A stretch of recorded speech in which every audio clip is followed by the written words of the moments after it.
मैं समझता हूँ चुनावी नहीं, सपनों का बजट है। और एक हिंदी में एक शब्द है ना कि वशरम किम दरिद्रम, बोलने में क्या उसमें जाता है। तो ये घोषणा वीर जरूर है, घोषणाएं उन्होंने की है, लेकिन घोषणाएं का इम्प्लीमेंटेशन कैसे हो इसके बारे में मौन है। और ये आपने देखा युवाओं से उन्होंने प्रारंभ किया है, लेकिन क्या युवाओं को अगर बजट में बातें उन्होंने की है सशक्त कैसे बनाएंगे, उनके किस सेक्टर में कितनी नौकरी देंगे, कब देंगे, कोई टाइमलाइन है क्या, उसके बारे में नहीं है।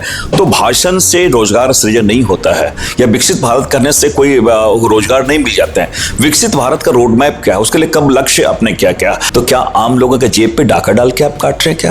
तो इसलिए मैंने कहा कि अगर लब्बो लबाब यही है कि पूरे बजट को देखें तो ये दिशाहीन बजट है। किसान इनके प्राथमिकता में नहीं है, भले ये कृषि प्रधान देश है।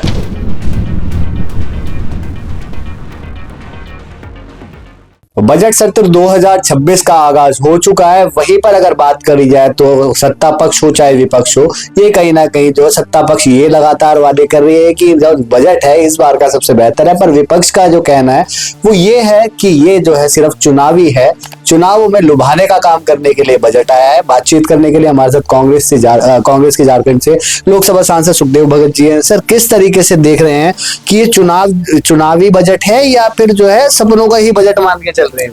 मैं समझता हूँ चुनावी नहीं, सपनों का बजट है। और एक हिंदी में एक शब्द है ना कि वशरम किम दरिद्रम, बोलने में क्या उसमें जाता है। तो ये घोषणा वीर जरूर है, घोषणाएं उन्होंने की है, लेकिन घोषणाएं का इम्प्लीमेंटेशन कैसे हो इसके बारे में मौन है। और ये आपने देखा युवाओं से उन्होंने प्रारंभ किया है, लेकिन क्या युवाओं को अगर बजट में बातें उन्होंने की है सशक्त कैसे बनाएंगे, उनके किस सेक्टर में कितनी नौकरी देंगे, कब देंगे, कोई टाइमलाइन है क्या, उसके बारे में नहीं है। तो भाषण से रोजगार सृजन नहीं होता है, या विकसित भारत करने से कोई रोजगार नहीं मिल जाते हैं। विकसित भारत का रोड मैप क्या है, उसके लिए कब लक्ष्य अपने क्या क्या, हर साल ये फाइनेंशियल ईयर में अपने क्या लक्ष्य रखा है, कितने लोगों को जॉब देंगे, कितने क्या करेंगे। और एक बात मैं जरूर कहूंगा, जो जिन बातों का कैपेक्स की मैं बात करूं ना, कैपेक्स की इन्होंने बात की 12,000 करोड़ रुपए की बात है, तो उसमें केवल गवर्नमेंट की बातें ना होगा ना, उसमें प्राइवेट सेक्टर वाले लोग को भी इन्वॉल्व करना चाहिए, तभी आप सही आकलन कर पाएंगे। साथ ही साथ मैं और ये करूंगा, आप ये सोचेंगे हमने अपने चुनावी बजट की आपने बात की, सब्सिडी उन्होंने कही भाई सुधार के लिए हम, ग्रोथ के लिए हम सब्सिडी काटें, तो क्या आम लोगों के जेब पे डाका डाल के आप काट रहे हैं क्या? तो ये, और ये राज्य, ये देश वेलफेयर स्टेट है, तो आप तो उनपे भी कटल कर रहे हैं। तो इसलिए मैंने कहा कि अगर लब्बो लबाब यही है कि पूरे बजट को देखें तो ये दिशाहीन बजट है। वहीं पर अगर बात करी जाए किसानों की, तो किसानों का एक बहुत बड़ा मुद्दा था एमएसपी, मिनिमम सपोर्ट प्राइस। उसके ऊपर कोई बात नहीं करी, बल्कि इसके ऊपर जो है एक आंदोलन देखने को भी मिलता है, बड़ा बहुत लंबा। वो भी देखिए, आपने सही मायने में अगर आप किसान के हितैषी होते तो आज का नहीं है एमएसपी को गारंटी देते, वो नहीं है। आय दुगने वाली बात वो भी ऐसी रह गई।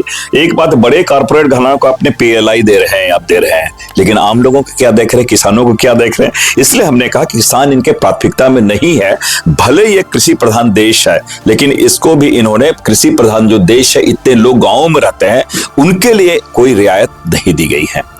वहीं पर अगर महंगाई की बात करें सर, महंगाई की भी मार जो है लगातार जो गृहिणियों के ऊपर आई है। एक तरफ बात करते हैं कि होली दिवाली पे सिलेंडर मुफ्त देंगे, और उसके बाद चाहे वो जनवरी हो चाहे और पहले की भी बात करें, और इस बार भी जो है बजट शुरू होते 50 रुपए बढ़ाने की बात करें। मैं समझता हूं इनके बजट में महंगाई पे घूंघट लेके बड़ी पड़ी हुई है, वो भी शर्मा रही है, वही सामने नहीं आ रही है, कोई प्रावधान नहीं दिया गया। इसलिए हमने कहा कि ये बहुत ही निराशाजनक और ये दिशाहीन बजट है। बड़ी विपक्षी पार्टी से आप आते हैं, जब सदन के अंदर ये पेश होगा उसके बाद क्या कुछ जो है आपकी रणनीतियां? अब आप देखेंगे कि मैंने कहा कि हमारा काम है, लोकतंत्र में विपक्ष का काम है सरकार को आईना दिखाना, और ये नियंत्रण और संतुलन ये बहुत बड़ा फैक्टर है। और हम ये उम्मीद करते हैं कि हम उनको, सरकार को बताएंगे अपने ये त्रुटियां हैं, और ये केवल घोषणाओं का पिटारा है, उनके रोड मैप क्या है आप जो नहीं है, तो हमको सजेशंस भी देंगे, केवल आलोचना नहीं, हम सजेशंस भी देंगे। बहुत शुक्रिया हमारे साथ बातचीत करने के लिए। तो ये थे हमारे साथ बातचीत करने के लिए कांग्रेस से लोकसभा सांसद सुखदेव भगत जी। फिलहाल के लिए बस इतना ही। दैनिक देश लाइव के लिए दिल्ली से अभिषेक सिंह।